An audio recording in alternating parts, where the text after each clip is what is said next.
All right, we continue our WrestleMania 40 preview, looking at all the big matches on the card and giving some thoughts on how they could unfold. If you haven't already, hit that subscribe button. Check out all the other videos that we've done leading up to WrestleMania 40 with the Bloodline Saga, all sorts of stuff. But we're here to talk about the World Heavyweight Championship match, as it is going to be Drew McIntyre challenging Seth Rollins for the title. A very personal feud, which has kind of been the theme in WWE leading up to some of these matches, as we know, at WrestleMania, is really just the personal nature of it. And this one has kicked up a notch thanks to Drew McIntyre and kind of the character that now he has become. And, I've said in videos probably going back a month or two ago, this is the best work of Drew McIntyre's career. I don't think there's any question about it.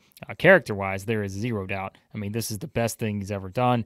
And he continues to lean into all the things that really bring out that realistic side, right? And we kind of said before, WWE wanting to lean more into like the realism aspect of things. And he has been able to use that, whether it's against Rollins, whether it's against CM Punk.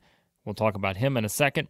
And really, I think that's taken Drew McIntyre to another level in terms of what he can do and what he adds to these storylines. And so now that sets up the match itself, though. And I think WWE has done something very interesting with this because they have put a lot of unique things in play here to where I don't think this match is as predictable as some people may think it is. And it's just based on what all has been going on. Because if you think about it, right, it's not just been about Seth Rollins versus Drew McIntyre. And what do I mean by that? Well, Rollins has a lot going on. He has certainly been involved with all the stuff with The Rock, Roman Reigns, and of course he has a tag team match on night one before he even gets to this night two match against Drew McIntyre, where he has to defend his championship that he's held for this long. So Drew's right when he says that Rollins may not be as focused because he has other things to focus on, and it's not always been about Drew McIntyre for Seth Rollins, and that could wind up being the problem, is that Seth has now put himself into so many different things here that once he gets to the match that actually matters the most because it involves his World Heavyweight Championship, he may not be on the level of Drew McIntyre and be able to retain the championship because McIntyre didn't have to go through the tag team match on night one, which could involve Rollins, getting taken out by The Rock, Roman Reigns, Solo Sikoa, anybody else that could get involved in that. It could also involve what I think is, again, that makes this very unpredictable, Drew McIntyre. How does McIntyre play into the night one match with in the main event in the tag team match? I'd be surprised if there's not a situation where Drew McIntyre finds his way out there somehow, right?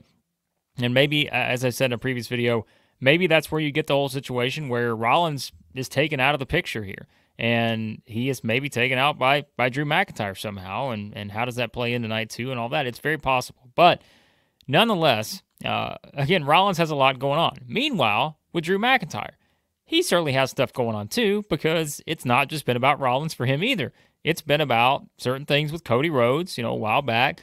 Now it's sort of intensified into something going on with CM Punk, and this is kind of something that we've seen Triple H really lean into when you think about how they put together storylines and all this stuff.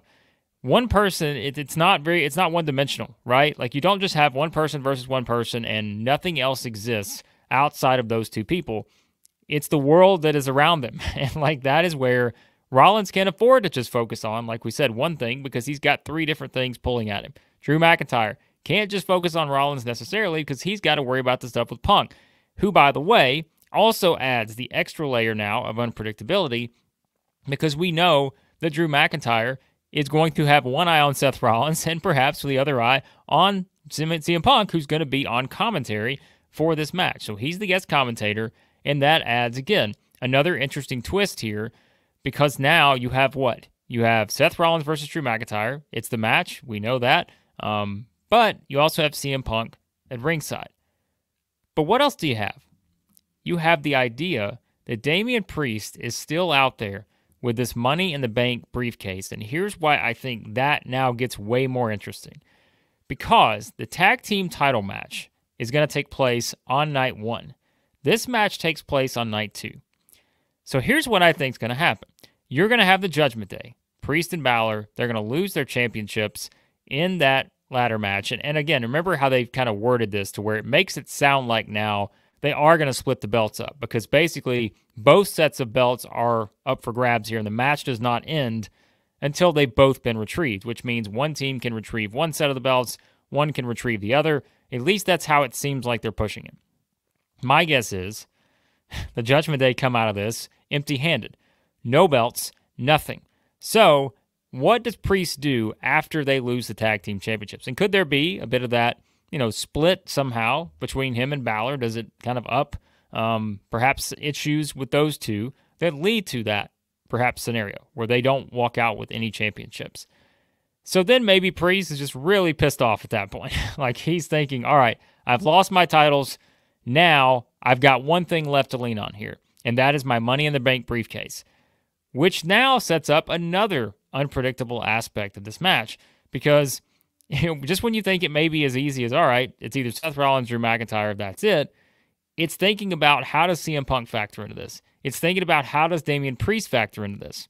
And I think that's where this whole thing gets interesting because really what could dictate this, like I said, is what's going to happen on night one because that's where you have the tag team match for the titles.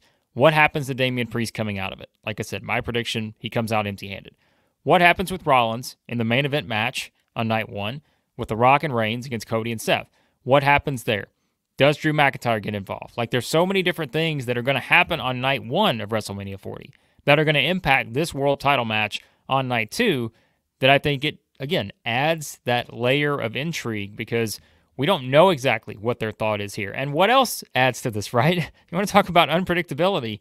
I don't think it's as simple. And I'll just be honest with you. I haven't looked at betting odds or anything like that. I don't know. Sometimes people like to look at those and be like, all right, it's so obvious this is going to happen.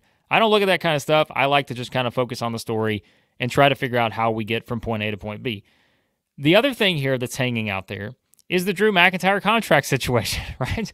You've got a guy challenging for the World Heavyweight Championship who, by all reports, suggests that, we don't know the full contract situation with Drew just yet. What's going to happen there? All this other stuff, right? I've said many times before, I find it very hard to believe that they would put Drew McIntyre in this situation, as hot as he's been in some of the best segments they've had on the show, period, over the past couple months. I find it very hard to believe they're going to do that without some sort of guarantee that he is going to either re-sign with WWE or there's already an agreement in place of some sort, making it very clear that this is where things stand. But let's say that's not the case, all right? Let's play the other side of the coin here. If he does not is not yet locked into a contract, could one scenario be where Drew McIntyre does win the championship here? So let's say he beats Seth Rollins, wins the world title. But that's where maybe you get CM Punk involved. Maybe Punk goes after McIntyre after the match. Boom, McIntyre's down, right? So Punk gets a little bit of his revenge. But then who's waiting? It's Damien Priest. Maybe he comes out. Maybe you get a cash in, right? That's one possibility. But the other thing to think about here is what Drew McIntyre has been saying has been completely true when you think about certain things. And I think the fact is he did get his world title run in front of no fans, right? During the pandemic era, that's when McIntyre had his opportunity. And I think there is a part of Triple H who has put him in this position, again, contract status unknown. There is a part of Triple H, I have no doubt, who wants to really give him a reward here for being able to finally get that sort of crowning moment in front of fans. But like I said, what happens if he finally gets that moment and then it is immediately taken away from him via CM Punk, who perhaps cost McIntyre to lose that championship to Damien Priest? Think about how much heat now is added to the McIntyre versus CM Punk feud. Then you've got to figure out, what do we do if Damien Priest is the champion? And that is where things get, there more questions are raised, right? Because I know I've seen a lot of people out there, and I'm sure there is a thought to this, and I can't say that maybe it's necessarily wrong, but what are your options if you go with Damien Priest as the world champion? Then what do you do from there? I don't think we have to look at every single title reign as one that's going to be like 3 years long, because I know that's kind of been a theme for Triple H with some of the championships. It's like he gives it to guys, and boy, they keep them for quite a while, right? I don't think that always has to be the case, though. So could Priest win the title here, lose it, let's say, next month? Sure, you could do that. But as I also said, too, what happens with Balor and Priest on night one? Is there some kind of rift that happens there that caused them to lose the championships? Then maybe there's a scenario where everything I just said happens. McIntyre's won the title. Priest comes out to cash in after Punk goes after McIntyre. But then maybe it's Balor that acts or purposely cost Damien Priest the Money in the Bank cash in. And Priest now has walked out with nothing. No tag team championships, no Money in the Bank, no World Heavyweight Championship. And then that's what fuels the change from Damien Priest, right? That's where we see the character evolution now of Damien Priest moving forward, where you have some of that stuff now where there's, potential split or whatever, however you want to phrase it. So I really like this match for that reason, is I think there's so many different ways that they can go with this and ultimately decide, hey, we have all these dynamics in play. And that's where I thought adding Punk to commentary was brilliant, because it's not just as simple as, okay, these two guys are out there, Rollins, McIntyre, here we go. You now have sort of that hanging tension there, because Punk is he's several feet away, right? McIntyre knows it. Rollins knows it. They don't like each other. So it adds an extra bit of intrigue, like I said, to I think this match. And it also is I think you're also going to know going into night two that Damien Priest may not have any championships, and there may be something that happens in that tag team match that only fuels the idea that Priest is going to cash in after this match. And that's where you even could add Finn Balor to the mix about maybe how he factors into who walks out with the championship when all is said and done after all of this on night two. So, yeah, I think it's very, very fascinating. Like, I like the way they've done this, and I think let's also say this. I think that how they placed the matches was also very important here, because the fact is they did do the tag team match on night one with the tag team championship match, that is, versus doing it on night two, because then that lets it sit if, in fact, like I said, Judgment Day loses the tag team titles on night one. It lets it sit in the air for a little bit. There's no thought of Priest maybe coming into night two, even though we're all kind of thinking it in our back of our head. We're like, we know he's out there. We know he's got the briefcase. But then a lot of scenarios can play out from there with that. So, an official prediction. This is probably one of the hardest ones, I think, to predict, because I don't know that I see Seth Rollins just retaining here and making it that simple. Now, you could play the same sort of thing where maybe McIntyre costs, or maybe CM Punk costs Drew McIntyre, and Seth Rollins does retain, but at the same time, you could have the situation where Priest either cashes in or tries to cash in, and something prevents that from happening. So, I would love to see Drew McIntyre get a run with this championship, but like I said, the Priest aspect is what makes this hard for me to really be fully confident in that, because I do think they're going to pull something out here with the Money in the Bank briefcase, but they can also kind of just say, hey, this WrestleMania is loaded.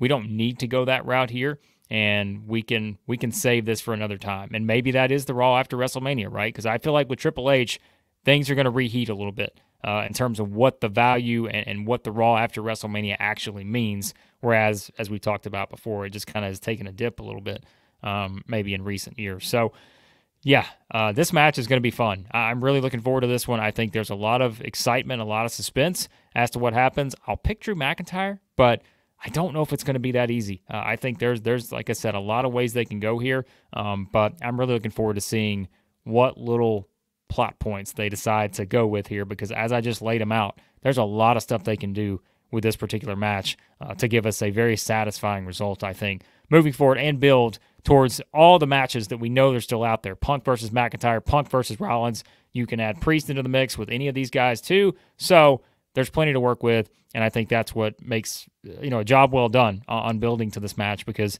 they've done it a really good way, I think, to kind of add all the different things that they have storyline-wise. So there you go. There's some thoughts on Seth Rollins versus Drew McIntyre for the World Heavyweight Championship at WrestleMania 40. That's going to take place on night 2. Let me know your thoughts in the comments. What are your predictions? Who do you think is going to win? Are we going to get a cash-in? How does Punk play into things? A lot of questions in this match. I like it. So appreciate you guys watching. Always love the feedback. Check out all the other videos we've done leading up to WrestleMania 40, and we'll have a lot more on the way. Who wins? Seth Rollins, Drew McIntyre, and who's the champion after WrestleMania 40 night?